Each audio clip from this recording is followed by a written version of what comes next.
tonight I'm going to give you an overview and review about the Joy Pebble portable air conditioner, available on Amazon right now. It's about $300 altogether with taxes and shipping included. A little over $300 altogether to get it to your door like this. So it comes in this box, a box like this. Doesn't have any extra packaging, so it's sent direct to the consumer. That's pretty good about it. I think that the Joy Pebble is the distributor. The manufacturer is listed here as Kismile. So I guess that's the manufacturer. What you should expect though is that this will be FedEx to you, and it's been hit or miss with me for FedEx. They actually left this outside the property and they didn't allow me, they didn't notify me that it was there. They were actually blocking the front door of this whole apartment building. And so it's hit or miss with them. Just be aware that this is sent without a signature required when it's sent from the warehouse, which is in New Jersey, just in case you're wondering if it's gonna ship directly from China and you're gonna have to wait for customs. No, they have warehouses and it's shipped from New Jersey. So setup is relatively straightforward. You slide this piece in along the guides here, this piece, and before you do that, you might want to crank this on all the way to the hose as far as it will go.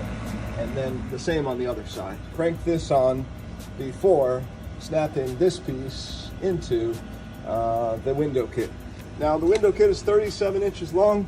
My window's a little longer, so it had 7.5 inches at the top, but there's a little piece of cardboard. But most of this is the plastic guide under it, is the plastic thing under there. And so I had some gaps there, which I used these insulating prime shippers for.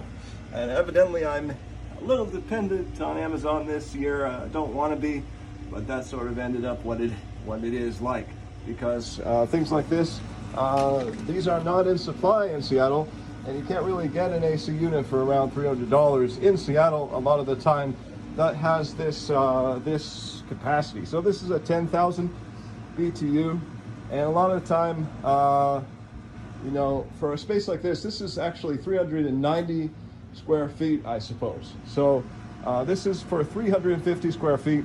So ideally, we should have had a 12,000, but these are hard to afford right now. So anyway, I had it all sealed up here, and this plastic thing does go all the way to the top, just 7 inches short of the top of this window. So the window's a little longer than that. Added a little cardboard at the top, taped it up, and then taped up this insulating material to block the gaps that were there. And as far as I know, this is hot air coming out, and this is exhaust, and it's properly hooked up. I do think people tell you to open these all the way up, so you may want to pull this and pull this out as far as so far that pipe is has no areas like that in it, kinks in it, as you would call them. So we really do want to set that up properly. Now, this has been on for about 30 to 45 minutes, and we're looking for a target of 73, but we started out with 90 degrees. So we're getting there slowly.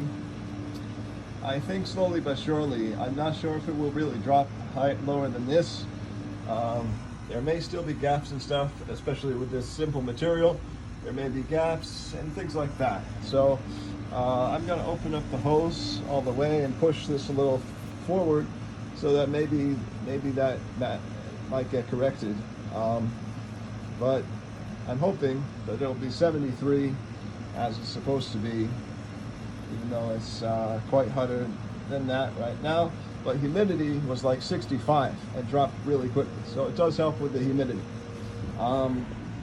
It didn't go into AC until I pressed this button. It was just fan, and it said 90 degrees, and it was just a fan. And then I pressed the mode button, the frost icon, the snowflake icon came on, and it said 73 degrees, and you can adjust that up or down, I suppose. But we're not trying to do that right now. But if we needed to, yeah, we could do that. So this is not an Energy Star device. As you can see, it uses about $90 a year, or 6.6, I guess, kilowatt hours, or 6.6 is the efficiency rate. So it's not considered Energy Star. It's not an energy saving device.